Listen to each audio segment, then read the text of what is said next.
Salam hər kəsə. 29 mart saat 23:40 göstərir.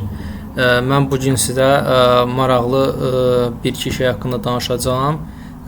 Bugünkü dərs çox maraqlı olacaq. Əvvəla sizin sabahki müqəddəs Ramazan bayramınızı təbrik edirəm. Ən gözəl bayramlardan biridir Ramazan bayramı. Bilirsiniz ki, müsəlmanların iki bayramı var, Ramazan və Qurban bayramı. Mən də öz növbəlimdə bu iki bayramı həmişə yüksək səviyyədə qeyd edirəm. Yəni bu bayram olanda mənim keyfim, əhvalım daha yaxşı olur. Ona görə istədim ki, bu gün bayram qabağı qəşəng keyfiyyətli bir dərs çəkim. Elə isə dərsimizə başlayaq və açaq virtual maşınımızı.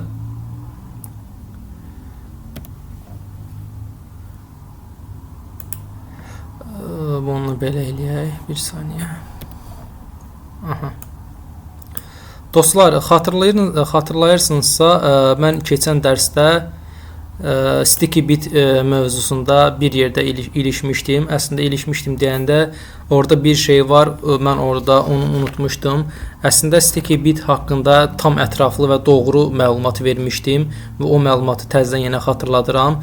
Sticky Bit nədir? Sticky Bit müəyyən bir folderə təyin olunduqda, misal üçün mən bir folderə sticky bit təyin edirəmsə, həmin folderin içində olan fayl və folderləri, yaratdığım fayl və folderləri məndən başqa heç kəs onu silə bilməz.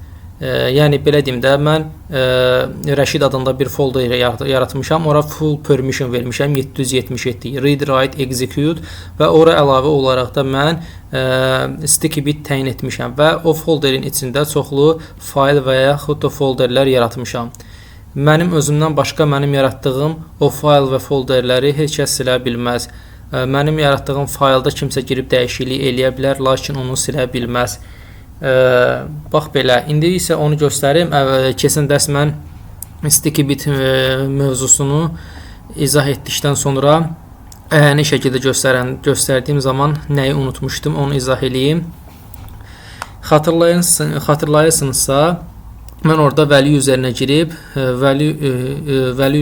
orada sticky bit təyin olunan folderin içində hər hansı bir faylı silməyə çalışırdım. Maraqlısı o isə o idi ki, mən həmin folderə giriş edə bilmirdim.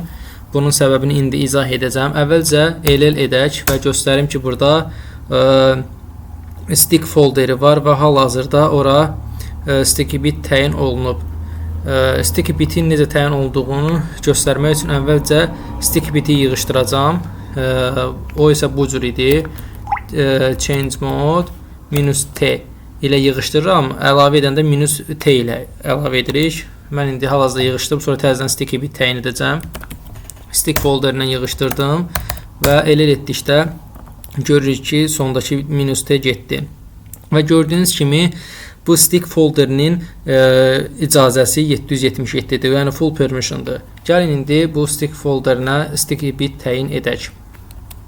Change bayaqçı komandanı plus ilə verdikdə isə həmin folderə sticky bit təyin etmiş oluruq. Gəlin indi ekranı təmizləyək və value üzərinə keçid edək.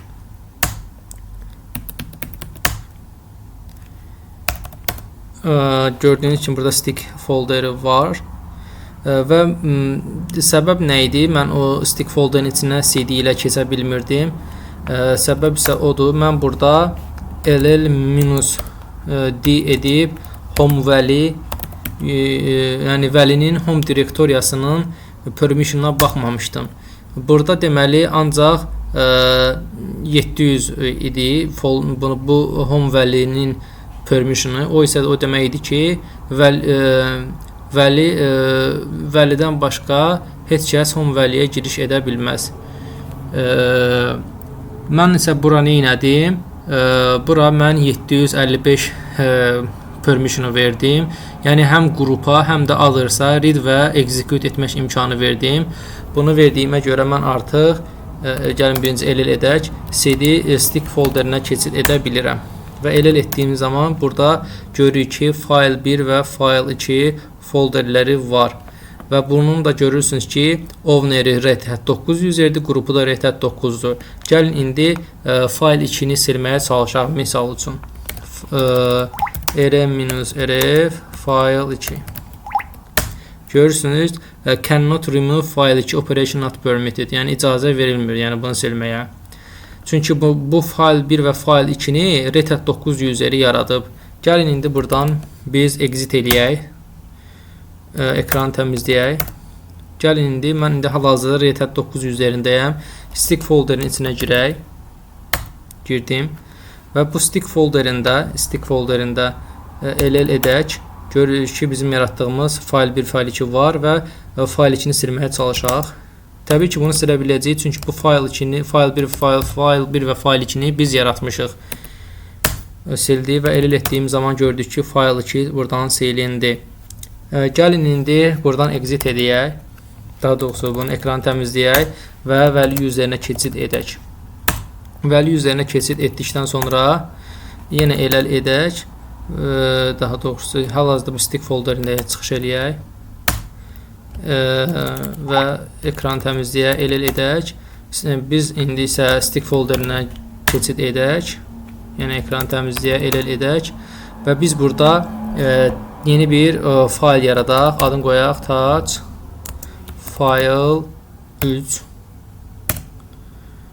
və ll etdiyimiz zaman biz görürük ki, fayl 3-ümüz yarandı. İndi isə biz buradan exit edək, gedək Red Hat 9 üzərinə və ekranı təmizləyək, ll edək. Görürük ki, fayl 3 burada artıq görsənir. Fayl 3-ü kim yaratdı? Value user yaratdı. Biz Red Hat 9 useri, yəni bu stick folderinə stick bit'i biz təyin eləmişik. Buna görə də biz digər userlərdən daha üstünük. Belə ki, biz artıq fayl 3-ü silə bilməliyik. Gəlin yoxlayaq. rm-rf fayl 3. ll etdiyimiz zaman gördüyümüz kimi biz artıq fayl 3-ü silə bildik. Yəni bir də izah edirəm. Mən Red Hat 9 useri olaraq stick folderinə stick bit təyin etmişəm və stick folderinə full permission vermişəm ki, həmin stick folderin içində digər userlər dəyişiklik edə bilsin. Yəni faylın içində dəyişiklik eləyə bilsin və yaxud da yeni fayl və yaxud da folder yarada bilsin. Ancaq mənim yaratdığım fayl və folderi məndən başqa heç kəs silə bilməz. Bunu da mən göstərdim.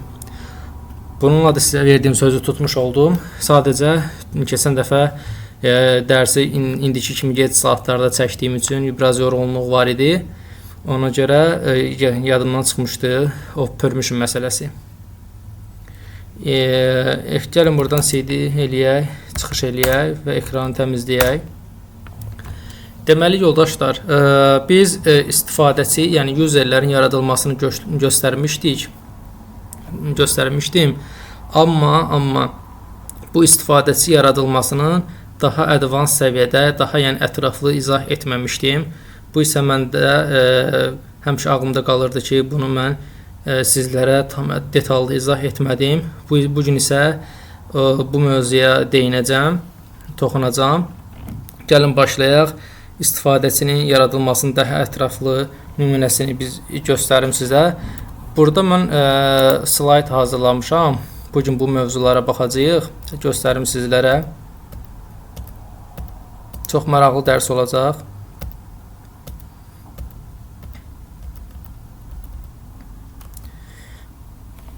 Elə isə başlayaq yoldaşlar. Deməli, biz faylı user add komandası ilə yaradırdıq. Daha doğrusu user add komandası ilə yaradırdıq. Gəlin göstərək daha detallı user yaradılmasını. Sudo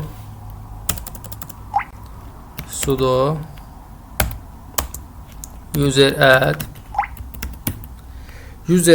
-m o deməkdir ki, biz -m-i qoymasaq user yaradacağıq, amma həmin userin home direktoriyası yaranmayacaq. Gərək biz sonra girib həmin home direktoriyasını özümüz manual yaradaq. Sonra -dev komandası var.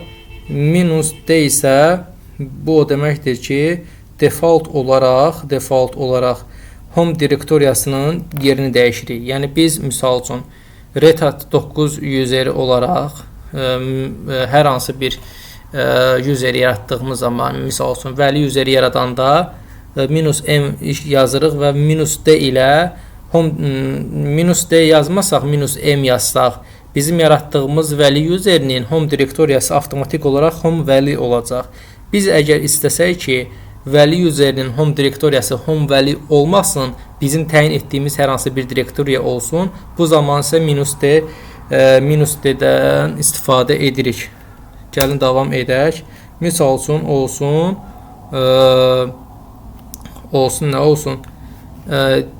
TMP folder, TMP olsun. Ondan sonra gəlin hətta belə bir şey yaradaq. Əvvəlcə folder yaradaq. Sonra yəni default home direktoriyası qoymayaq da. Gəlin belə bir şeylə biz hardayıq? Home'dan çıxış eləyək arxaya. Bir dənə də çıxış eləyək. Ekranı təmizlə pvd. Rootun altındayıq. El. Buradan misal üçün nə olsun yoldaşlar? Nəyin altını yaradaq? Gəlin elə MNT-nin altına girək. Misal üçün. CD MNT eləsək. El eləsək. Görürsünüz burada heç nə yoxdur. Burada MNT-nin altında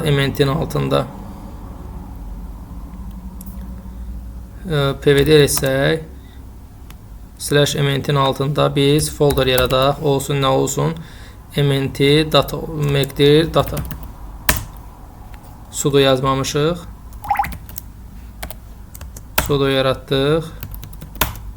El etsək data folderimiz yarandı. Buradan çıxdıq. CD davam eləyək. CD Home Red Hat 9'a keçid eləyirik. Gəlin indi useri yaradaq. Deməli biz izah eləyirdik ki sudo user add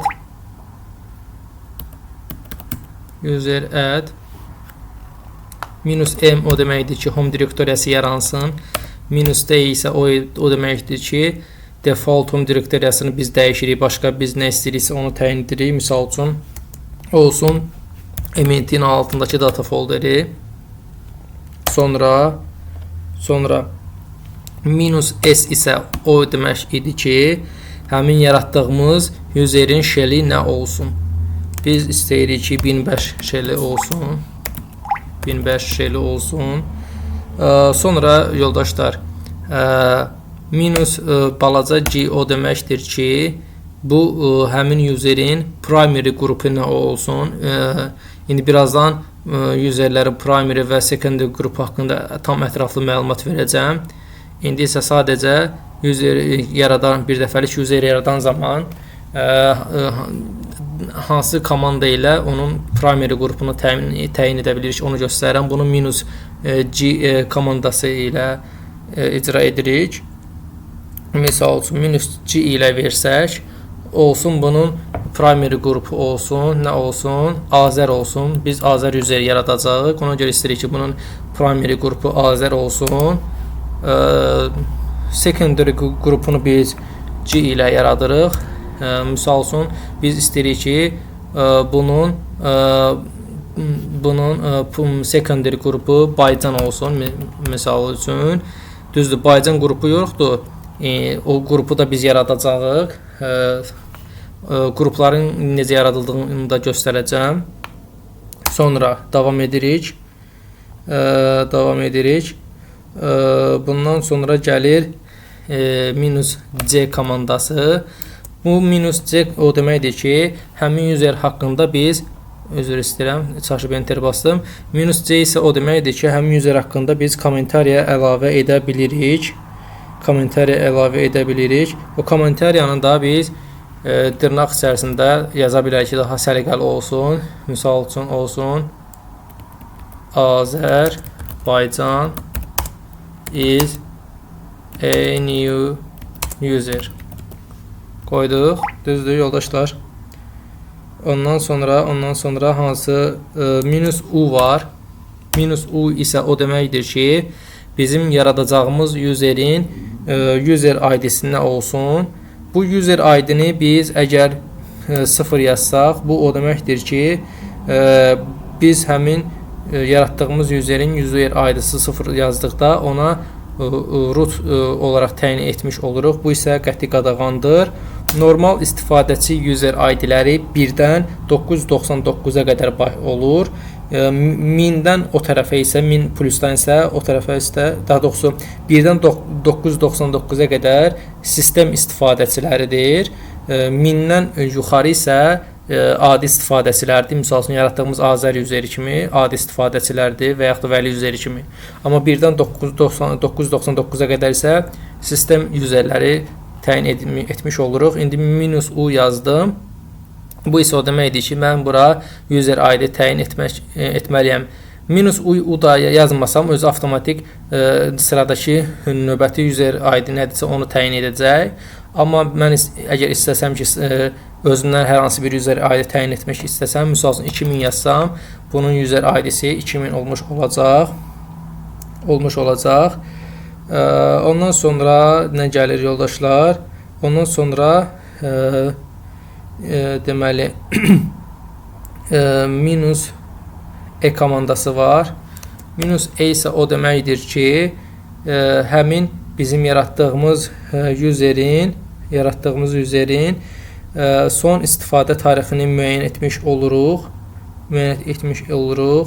Misal üçün biz istəsək əgər bura y yazsaq, misal üçün bugün 2025 yazsaq, minus deyəlim ki 8-ci ayın avqustun neçəsi olsun, avqustun 31-i olsun və yaxud da avqustun elə 8-i olsun, fərq eləmir, nə istəyirsə yaza bilərik, olsun avqustun 30-u.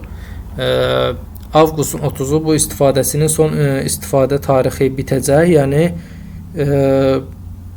bu isə o deməkdir ki, həmin istifadəsinin yəni fəaliyyəti dayanmış olacaq. Sonra 3 dənə əlavə parametrlər var. Onları da mən deyim, düzdür, burada yazmayacağam. Yazıb sonra da siləcəm. Minus k var. Bu isə o deməkdir ki, scale qovluğunun yerini dəyişir. Scale qovluğu nədir?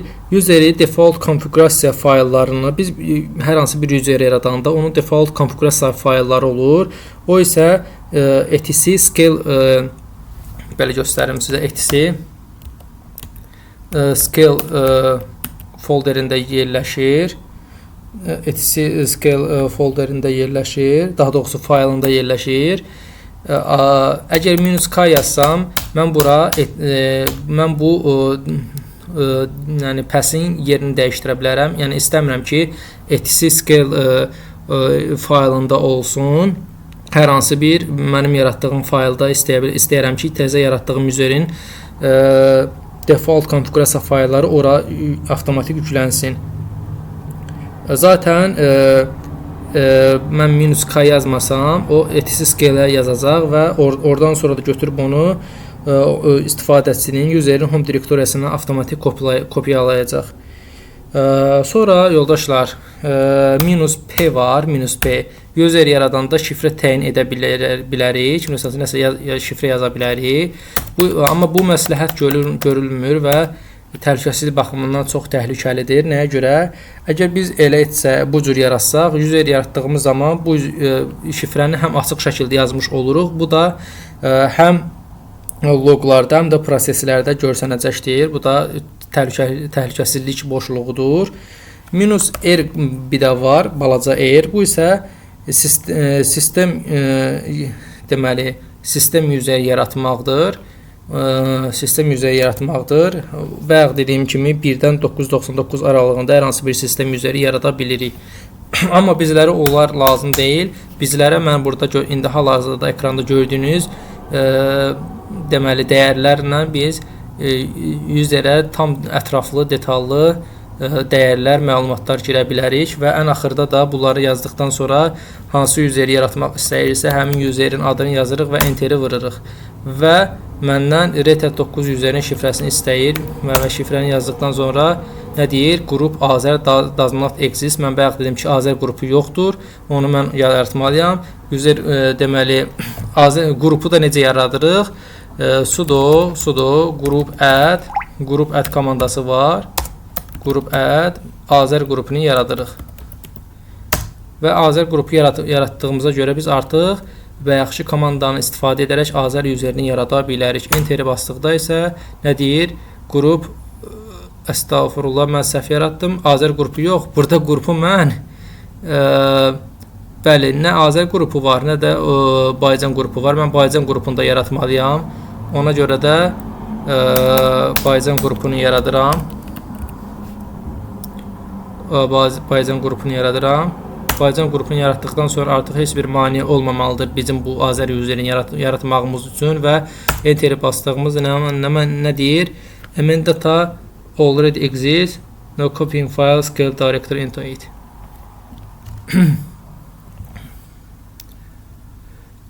Deyir ki, MNT data deyir artıq var. Gəlin biz MNT-nin altında data direktoriyasını silək. Gəlin bunu silək. cd mnt ll rm -r data yes rm-rf data sudo yazmamışam.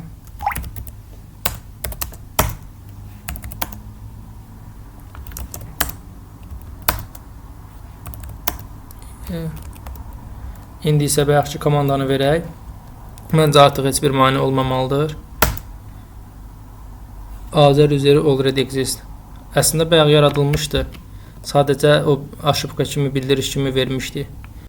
İndi gəlin baxaq görək. Bu MNT-nin altında data folderini yaradıb mı? Çünki biz bayaq sildik.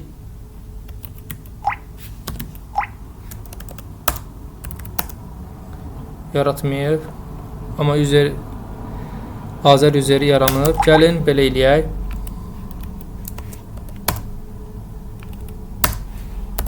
ID Azər eləyək və Azər üzeri məlumatlarına baxaq. Gördüyünüz kimi Azər üzerinin primary qrupu Azərdir, secondary qrupu Baycandır, user ID-si isə 2000-dir. Yəni bizim bu komandamız tamamilə işləyib. Hər şey doğrudur. Sadəcə bu bayaq MNT var idi. Home direktoriyası isə burada aşıbqa vermişdi və already exist demişdi. Yəni bu xəta əslində biz bunu data folderini yaratmadan biz bu komandanı icra eləməliydik. Amma əsas odur, gördünüz necə işləyir. Növbəti deməli nəyə izah etməliyəm, yoldaşlar? Növbəti qrupun yaradılmasıdır. Qrupu isə göstərdim mən necə yaradırıq. Amma deməli qrupu yaratdığımız zaman bir saniyə yoldaşlar. Deməli biz qrup add komandası ilə yaradırıq. Biz qrup yaratdığımız zaman həmin qrupa qrup ID təyin edə bilirik. Misal üçün yoldaşlar biz yaradaq. Misal üçün sudo group add -g yazsaq həmin qrupa ID təyin etmiş oluruq və misal üçün -g olsun, nə olsun, 1500 olsun, qrup ID-si -s ilə isə biz sistem qrupu yaratmış oluruq əgər -s yazsaq, amma biz onu yazmırıq. Gəlin misal üçün qrup add -g ID-si 1500 verdik olsun, nə olsun, tələbə qrupu olsun və tələbə qrupunu yaratdıq. ID tələb etsə görə bizə nə verəcək? Yox, bir dəqiqə yoldaşlar. Cat etc qrup yazsaq. Gördüyünüz kimi tələbə qrupu yaranıb və onun qrup ID-si 1500-dür. Sonra nə var yoldaşlar sizə deməli olduğum? Deməli primary qrup var, bir də secondary qrup var. Primary qrup yaratdığımız zaman user add minus balaca g, bayaq dediyim kimi balaca g yazırıq və yaratdığımız userin primary qrupunu biz həm də dəyişə bilirik. Misal üçün biz bayaqları Azər user yaratmışdıq. ID Azər etdiyimiz zaman onu görürük ki primary qrupu Azərdir. Biz istəsək bu Azər userinin primary qrupunu dəyişə bilirik. Bunu isə biz user mode minus g gəlin edək Azər userinin primary qrupunu Baycan eləyək. Baycan. Ən axırda da hansı user üçün bunu tətbiq edirik onu yazırıq. Azər useri üçün enter bastığımız zaman biz sudo yazmamışıq, bunu yazmalıyıq və ID Azər etsək və görərik ki Azər userinin primary qrupu da artıq Baycan oldu. Gəlin mən sizə primary qrupla secondary qrupun fərqlərindən danışım. Ümumi sonra qaldığımız yerdən davam eləyək. Deməli, primary qrupa biz user add minus c əmri ilə bu primary qrupu yaradırıq və yeni yaradılan yəni user yaratdığımız zaman yeni yaradılan fayllar həmin bu qrupa düşür. Yəni biz hər hansı bir user yaradırıq, sonra userlə giriş edirik və giriş etdiyimiz zaman nə fayllar yazsaq həmin userin primary qrupuna düşür və primary qrupu biz user mod minus g komandası ilə primary qrupunu dəyişirik. Secondary qrup nədir? Secondary qrup isə biz secondary qrupu user add böyük G dəyişəni ilə secondary qrup təyin edirik. Secondary qrup deməli secondary yaradılan faylların secondary qrupa heç bir təsiri yoxdur. Daha doğrusu necə deyim, təsiri yoxdur desəm biraz düzgün çıxmır. Yəni yeni yaradılan fayllar bu qrupa təsir etmir. Bir də bir şeyi sizə deyim, bir userin ancaq və ancaq bir primary qrupu ola bilər. Yəni biz bir user üçün ancaq bir dənə primary qrup yarada bilərik. Amma və lakin bir user üçün isə birdən çox, yəni birdən çox secondary qrup yarada bilərik. Yəni burada hər hansı bir limit yoxdur. Biz user mod minus balaca a və böyük g əmri ilə isə secondary qrupu dəyişə bilirik. Gəlin indi sizə secondary qrupu necə yarada bilirik onu göstərim. Gəlin göstərim sizə. Deməli biz yeni bir misal üçün user yaradaq. User add olsun, nə olsun? Həsən olsun. User add minus böyük G olsun. Bunun secondary qrupu olsun, nə olsun? Həsən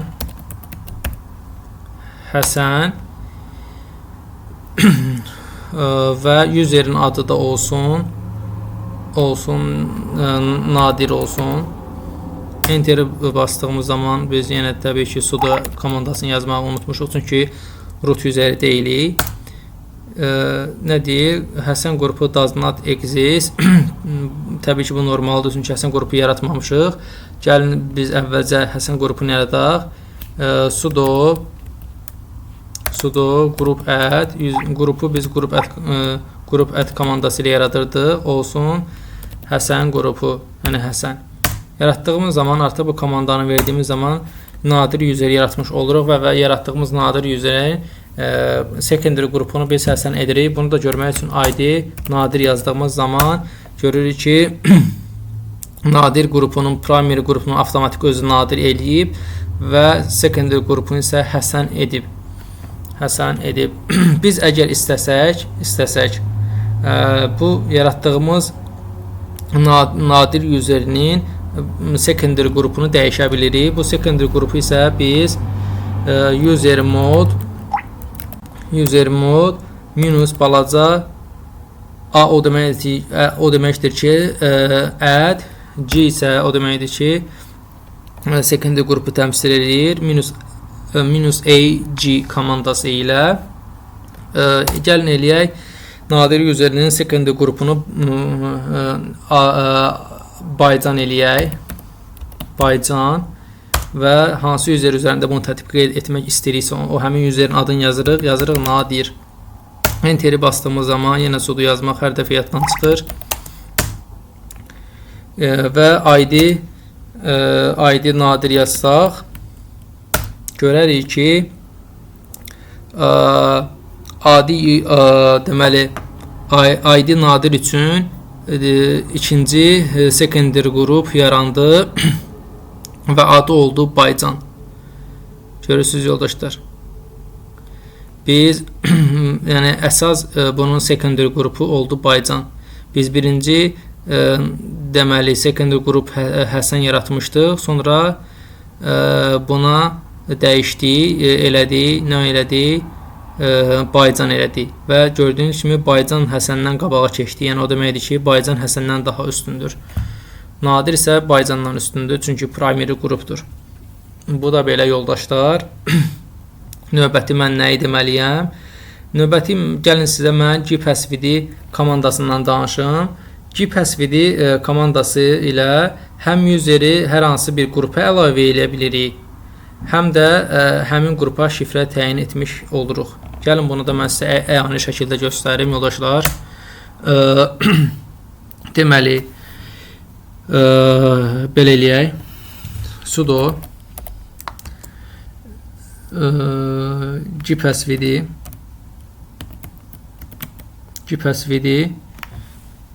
minus a o deməkdir ki gpassvd minus a ilə biz hər hansı bir deməli useri qrupa əlavə edirik. Gpassvd a gəlin user yazaq. User olsun, hansı user olsun? Biz nadir user olsun. Nadir userinə hansı qrupa əlavə eləyək? Həsən qrupuna biz indi sən Həsən qrupunda var idi. Gəlin biz bunu Vəli qrupuna əlavə eləyək. İnşallah ki Vəli qrupu var. Görək Vəli qrupu varmı? Cat eksi qrup. Vəli qrupu var, bəli. Sudo gpassvd minus a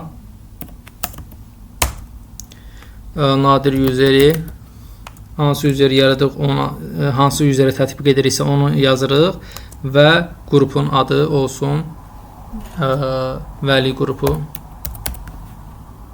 Enteri bastığımız zaman nə deyir? Adding user nadir to group Vəli. Yəni nadir useri Vəli qrupuna əlavə edilir deyir və biz ID nadir etsək və görürük ki nadir üzerinin artıq əsas secondary qrupu Vəli oldu. Və bu gpassvd ilə biz yəni gördüyünüz kimi hər hansı bir useri hər hansı bir qrupa əlavə edə bilirik. Və bunun belə deyim də hər hansısa bir useri biz bu gpassvd minus d komandası ilə isə hər hansı bir üzerdən hər hansı bir qrupu silə bilirik. Gəlin biz buradan deməli Həsən qrupunu biz nadir üzerindən silək. Bunun üçün isə sudo gpassvd minus d, yəni delete deməkdir. Həsən qrupun userin adını yazırıq Nadir və hansı qrupu silmək istəyiriksə onu yazırıq Həsən qrupu. Enter'i bastığımız zaman yazıb ki removing user Nadir from group Həsən. Yəni Həsən qrupundan Nadir üzərindən Həsən qrupu silinir və ID Nadir yazsaq biz görərik ki artıq Həsən Nadir üzərinin Həsən adlı secondary qrupu artıq yoxdur. Və bir dənə də gözəl komanda var, onu da göstərim. Biz gəlin əvvəlcə baxaq bizim hansı userlərimiz var. Bunu cut etisi passwd ilə baxırıq. Görürük ki bizim Vəli, Azər, Nadir userlərimiz var. Əla, gözəl. Gəlin belə bir şey eləyək, ekran təmizləyək. Sudo gpasswd -m komandasını yazsaq və hansı userləri biz hansısa belə deyim də gpasswd -m komandası ondan ötürüdür ki biz birdən çox useri bir dənə qrupa təkcə bir dənə komanda ilə birbaşa əlavə edə bilirik. Gəlin bunu göstərim. Olsun Vəli useri, olsun Nadir useri, olsun sonra nə var idi bizdə? Bir də tamamilə olsun Retat 9 useri. Düzdür yoldaşlar. Gəlin bizdə hansı userlər var idi? Baxın yoldaşlar, yadımdan çıxdı. Azər, Nadir, Vəli. Okey. Sudo gpasswd -bm Azər, Nadir, Vəli. Aha. Deməli, userlər yazırıq və sonra isə hansı qrupa əlavə etməliyik onu qeyd edirik. Gəlin bu 3 dənə useri Red Hat 9 qrupuna əlavə edək. Yazaq Red Hat 9. Nə deyir? Biz nəyə səhv yazdıq?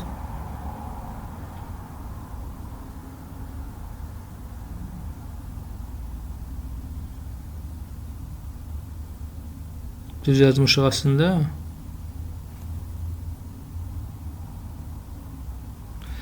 Biz vergül yazmamışam. Vergül yazmalıyam yoldaşlar.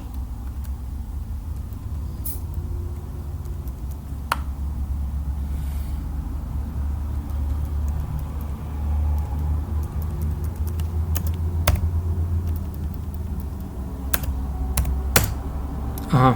Vergülə görə komanda işləməmişdi. İndi yoldaşlar, gəlin baxaq. ID Azər. Gördük ki, Azər userinin əsas secondary qrupu Red Hat 9-dur. ID olsun Nadir. Nadir üzerində deməli əsas secondary qrupu Red Hat 9-dur və ID Vəli etsək görərik ki Vəli üzerinin də əsas secondary qrupu Red Hat 9 olmuş oldu. Deməli gpasswd -m komandası bundan ötürü idi. Növbəti mən nə izah etməliyəm? Deməli istifadəçi və qrupun silinməsi. Deməli biz istifadəçini, yəni useri sudo user del komandası ilə silirik və misal üçün yazaq Nadir və cut etisi passwd etsək görürük ki Nadir useri silindi. Amma bu komanda düzgün deyil. Nə barədə düzgün deyil? Yəni bu komanda useri silir, amma userin home direktoriyasını silmir. Userin home direktoriyası baxın burada yerləşir yoldaşlar.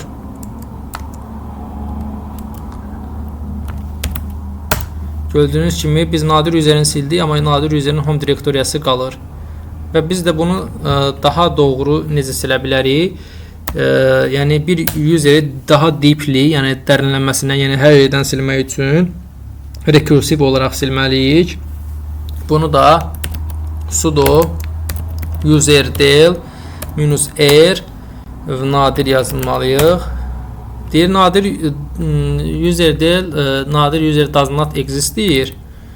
Amma görək buradan silindimi? Silinmədi. Çünki biz useri silmişik və komanda artıq işləməyəcək. Ona görə biz buradan cd home'un altına girib rm-rf eləsək, nadir eləsək, sudo yazsaq, başa düşəsində demək istədiyimi, nadir üzeri silindi, düzdür, qayıdaq əvvəlki vəziyyətə. Gəl indi rekursiv olaraq bax, indi yoldaşlarım onu göstərim.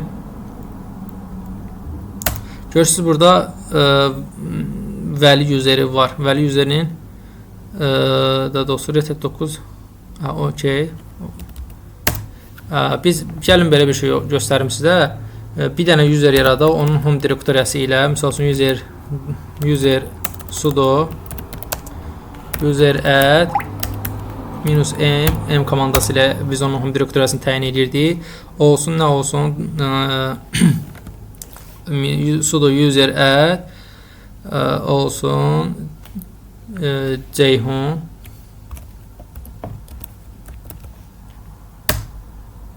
gördüğünüz kimi Ceyhun userini yaratdıq və onun home direktoriyası artıq yaranmış olmalıdır. Gördünüz, Ceyhunun home direktoriyası yarandı. Biz indi bu Ceyhun userini siləcəyik və Ceyhun userini biz sildiyimiz zaman əgər bu komandanı istifadə etsək və həm Ceyhun userini siləcək, həm də Ceyhun userinin burada gördüyünüz home direktoriyasını silməlidir. Olsun Ceyhun.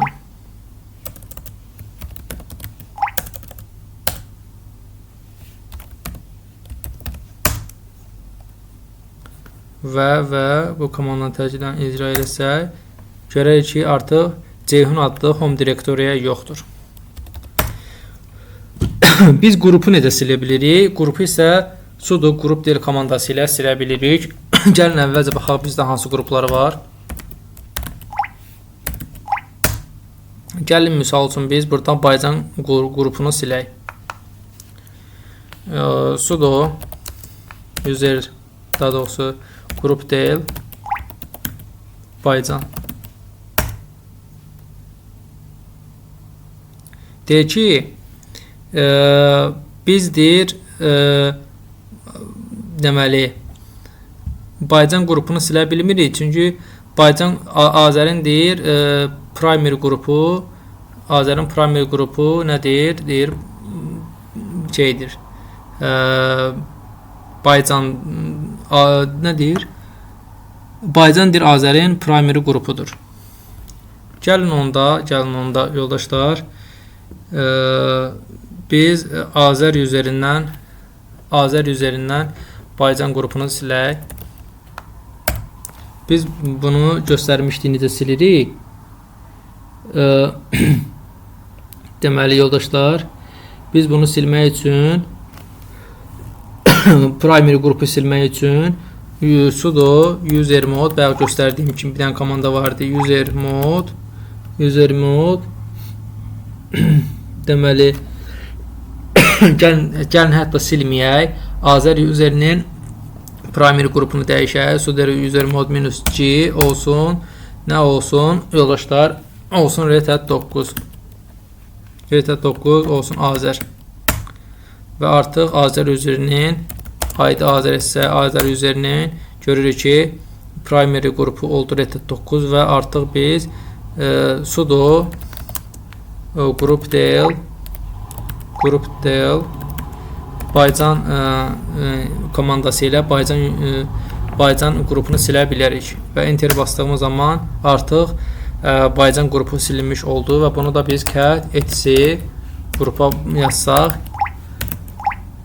görərik ki artıq burada Baycan qrupu yoxdur.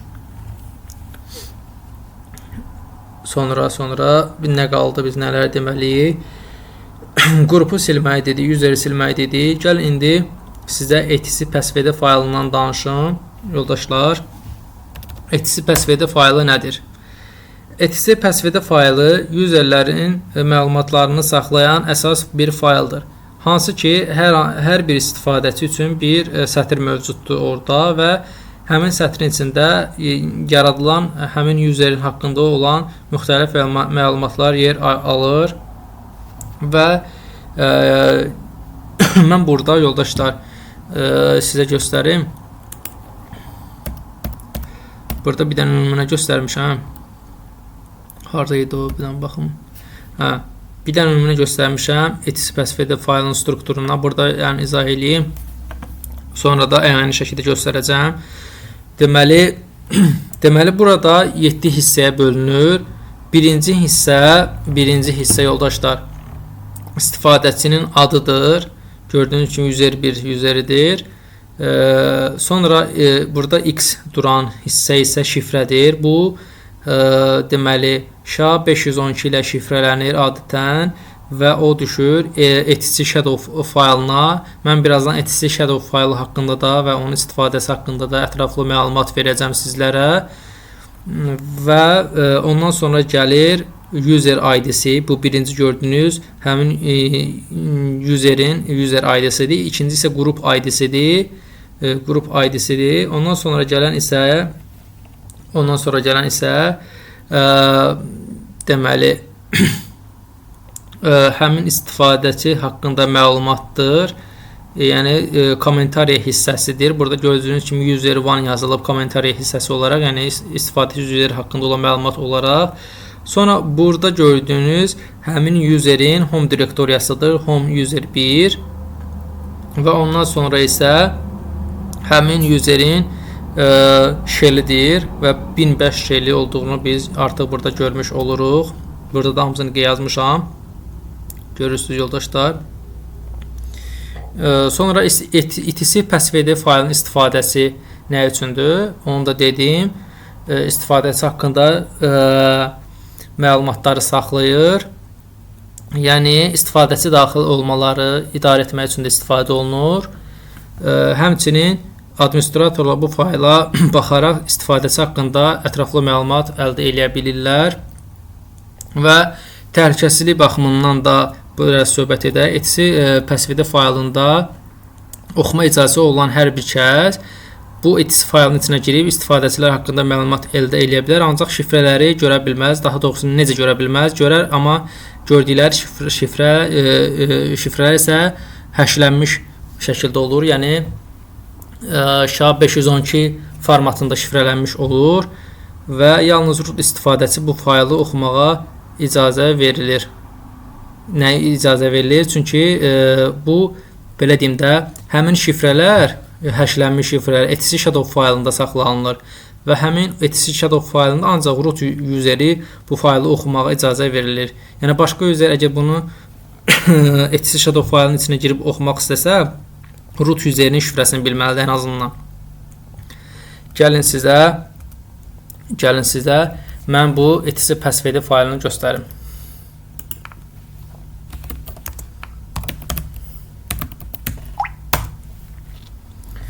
Bax yoldaşlar, userdir, userin şifrəsidir, userin qrup user ID-sidir, qrup ID-sidir, user haqqında məlumatdır. Biz bayaqlar yazdıq. Azərbaycan is a new user. Bu bunun kommentariya hissəsidir.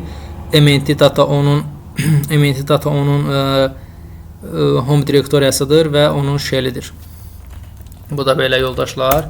Sonra mən sizə nəyi deməliyəm, nələri deməmişəm. Onu bir baxım. Baxaq daha doğrusu. Bundan danışdıq. Gəlin yoldaşlar, indi isə etc shadow faylı haqqında danışaq. Burada mən ətraflı yazmışam. Bayaq da dediyim kimi istifadəçinin şifrələri, daha doğrusu etc passwd-də gördüyümüz x şifrələr x olaraq yazılır və onlar harda saxlanılır? etc shadow faylında şifrələnmiş, daha doğrusu həşlənmiş şəkildə saxlanılır. Deməli, gəlin bunu isə ətraflı izah edeyim.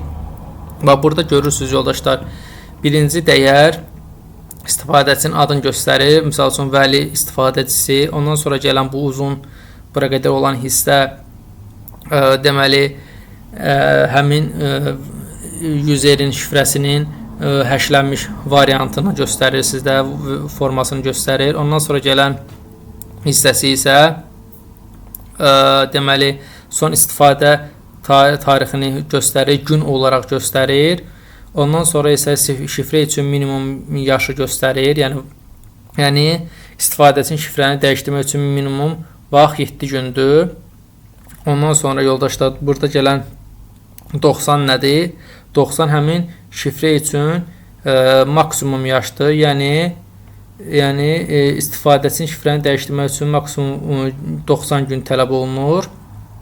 Və ondan sonra gələn 7 isə şifrəni dəyişdirməmişdən əvvəl warningdir. Yəni 7 gün göstərir ki, yəni şifrəni müddəti bitməzdən əvvəl istifadəçiyə xəbərdarlıq göstərir ki, sənin 7 gün vaxtın qalıb şifrənin bitməsinə.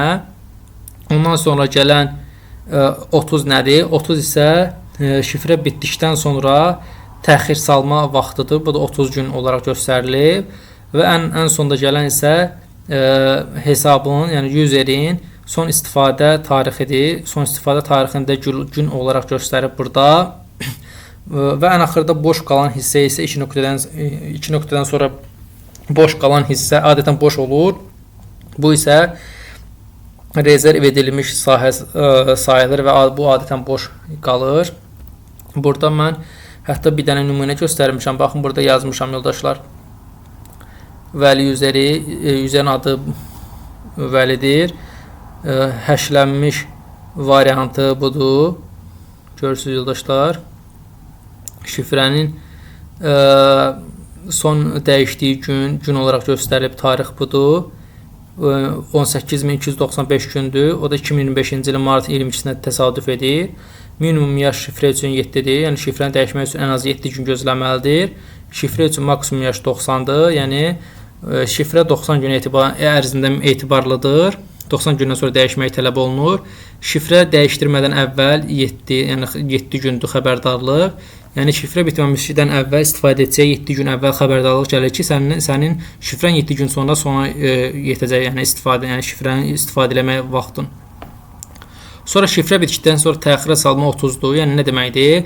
Şifrəni bitdikdən sonra istifadəçinin hesabı, yəni userin akkauntu 30 gün ərzində fəaliyyət göstərməyə davam edəcək və 30 gündən sonra həmin fəaliyyətini sonlandıracaq. Son istifadə tarixi isə burada qeyd olunub. Yəni userin son istifadə tarixi 18.295 gündür. Bu da bayaqki kimi martın 2025-ci ilin martın 22-sində artıq göstərir ki, sən ən son bu useri istifadə edə biləcəyin tarix martın 22-sidir və boş qalan hissəsi rezerv hissəsidir. Gəlin bunu göstərim etc shadow faylında. Cat etc shadow sudo yazmaq yaddan çıxır. Baxın yoldaşlar, gəlin burada göstərim. Bayaq dediklərim eyni şeylər burada da var, görürsünüz yoldaşlar. Hamısı burada qeyd olunub. Növbəti nəyi deməliyəm mən? Onu deyim. Etc shadow fayl istifadəsini deyim. Burada dedim 3 cür şifrələmə olur. MD5, SHA-256 və SHA-512. Bax yoldaşlar, əgər şifrənin əvvəlində $2 arasında biri varsa, bu MD5 şifrələnmiş sayılır. Əgər MD5 formatında həşlənmiş şifrə sayılır. Əgər $5 varsa, SHA-256, $6 varsa, SHA-512-dir. Biz də burada baxsaq, görərik ki, vəli useri $6 ilə şifrələnib və Retat 9-da görürsünüz $6 ilə şifrələnib, amma Azər üzərində görürsünüz 2-dən nidadır. Bu isə o deməkdir ki, Azər üzərinin şifrə təyin olunmayıb. Deməli, bunu da dedik. Təhlükəsizlik baxımından da ki, ancaq etc shadow faylını bayaq dediyim kimi ancaq root istifadəçisi görə bilər. etc login devs nədir yoldaşlar? etc login devs Linux-da adətən istifadəçinin, yəni akkauntlarının autentifikasiya parametrlərinin təyin olduğu konfigurasiya faylıdır. Bunun içində nə olur? Yəni burada adətən nələr olur? İstifadəçinin yaradılması, şifrə politikaları, user və qrup dəyərləri və şifrənin giriş parametrləri kimi burada çoxlu ayarlar görə bilərik. Əsas məqsəd nədir? Yaradılan hər hansı yeni istifadəçi akkauntlar üçün hər hansı bir parametri təyin etmək, şifrənin yaşlanma politikalarını, yəni son istifadə tarixini təyin etməkdir adətən. Məqsəd burada user ID və qrup ID standart dəyərlərini təyin etməkdir. Sistemə giriş üçün bəzi təhlükəlik parametrlərini konfigurasiya etməkdir. Bax, burada etc login devsdə olan parametrlərdir. Hətta gəlin göstərim sizə. Cat etc login devs. Bax, görürsünüz yoldaşlar. Həmin bu parametrlərdir. Qabağında DS var, yəni kommentariyada halındadır. Məsələn, create home, yəni home direktoriyası yaransın, yaradılan userin. Sonra nə var burada? Baxaq görək. Burada.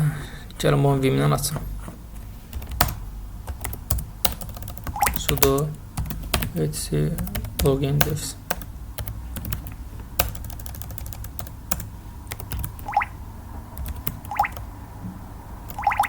Nə yazıram?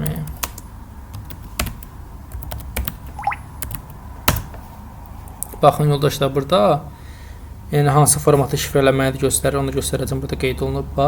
Umask dəyəri keçən dərs demişdim 0.22-dir. Home modu 0.700-dür.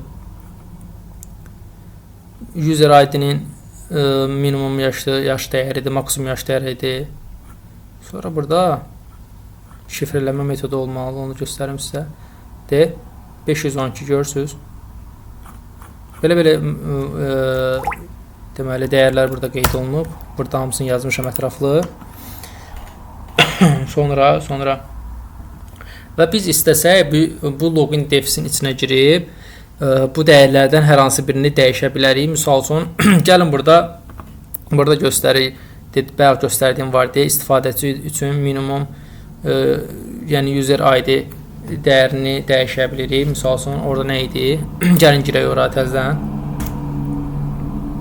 Baxın yoldaşlar, burada mən sizə göstərmişdim bayaqları.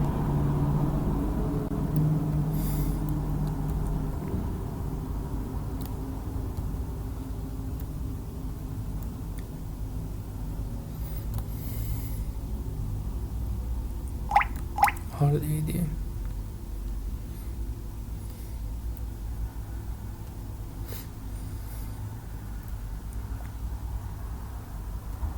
Deyil yoldaşlar. Baxın, burada 1000'dir misal üçün. Gəlin bunu 2000 eləyək.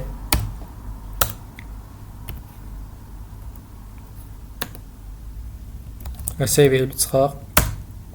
Və biz artıq istifadəçinin minimum user ID dəyərini 2000 elədik.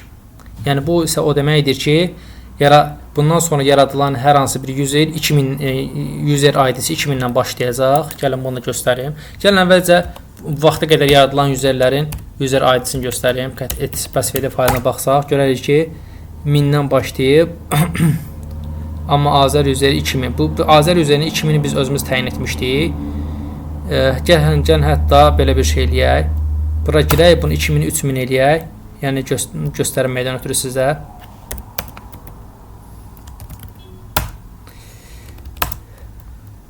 Baxın yoldaşlar.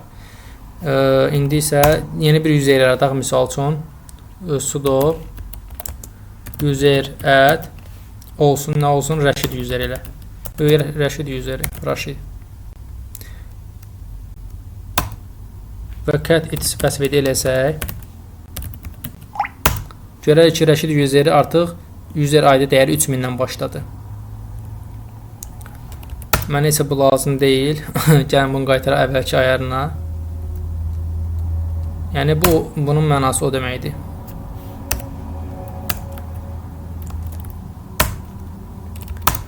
Başqa nə qədərimiz qaldı yoldaşlar demədiyim. Bitdi. Bugünkü dərsimiz yekunlaşdı yoldaşlar. Biz bu dərsdə nələri öyrəndik? İstifadəçinin yaradılmasını danışdıq. Əslində danışmışdıq, daha detallı danışdıq. Qrupun yaradılması, növləri və idarə olunmasını danışdıq. GPSVD komandasının xüsusiyyətlərindən danışdıq. İstifadəçi və userin silinməsini, yəni userin daha deeply, necə daha dərinlənməsini, silinməsini və qrupun silinməsini göstərdim. etc passvd faylının nə olduğundan, etc shadow faylının nə olduğundan və etc login defs faylının nə olduğundan tam ətraflı danışdım. Düşünürəm ki, dərs çox keyfiyyətli və detallı bir dərs oldu və hər şeyi tam ətraflı izah edə bildim. Düşünürəm ki, faydalı oldu. Məni dinlədiyiniz üçün təşəkkür edirəm. Əgər mənim bu çəkdiyim dərslərin davamlı olmasını istəyirsinizsə, kommentlərdə bildirin. Dərsin formatından, izah metodikasından razısınızsa, kommentlərdə qeyd eləyin. Əgər bunu hazırladığım bu slaydları əldə etmək istəyirsinizsə, kommentlərdə öz e-mail adreslərinizi qeyd eləyin. Vallahi belə deyim də, sizin gedib o 300, 250, nə bilim 300 manat verib hər hansı bir Linux kursunda keçsəz, inanın mənə, bu mənim burada dediklərimdən artığını sizə deməyəcəklər. Mən bunları sizə tam pulsuz, yəni necə deyim, təqdim eləyirəm. Burada məqsəd, yəni insanlığa, yəni insanlara fayda vermək və öz müəllimlik bacarıqlarımı günü-gündən inkişaf etdirməkdir. Düşünürəm ki, bugünkü dərsdə daha faydalı oldu. Sağ olun yoldaşlar, salamat qalın. Hər gün çalışın, oxuyun, nəsə öyrənin, inkişaf edin və öyrədin.